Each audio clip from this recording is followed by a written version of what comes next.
இந்த மாதிரி ஒரு முறை வாழைக்காயை செஞ்சு பாருங்கள். வாழைக்காய் வறுவலை எப்படி சூப்பராக பார்க்குறக்கே கலர்ஃபுல்லாக இருக்குது பாருங்கள். வெரைட்டி ரைஸ், சாம்பார் சாதத்துக்கெல்லாம் சூப்பர் அண்ட் டேஸ்ட்டாக இருக்கும்.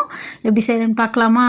அதுக்கு 1 ஸ்பூன் குழம்பு மிளகாத்தூள், தனியாத்தூள், மிளகுத்தூள், ஜீரகத்தூள், உப்பு, அரிசி மாவு,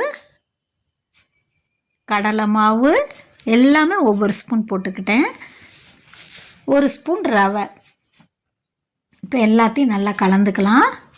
தண்ணி ஊற்றாமல் கலந்துக்கணும். எல்லாம் ஒன்றோட ஒன்று நல்லா மேட்ச் ஆகிறாப்புல கலந்துட்டு,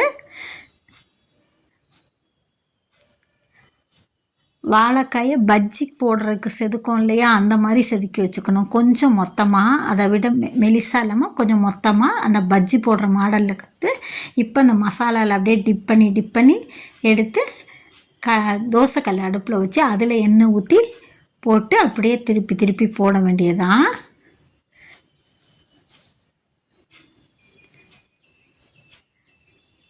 அதிலே நல்லா வெந்துடும். உங்களுக்கு ஒரு தோசை மூடியை கூட வச்சு மூடிடுறது, எல்லோரும் வச்சுருப்போம்ல தோசை மூடி, அதை கூட வச்சு மூடி வச்சு எடுத்துக்கலாம். நல்லா சூப்பராக வெந்துடும். இந்த மாதிரி நீங்களும் செஞ்சு பாருங்கள். எங்கள் சேனல் பிடிச்சிருந்தா சப்ஸ்கிரைப் பண்ணுங்கள். தேங்க்ஸ் ஃபார் வாட்சிங்.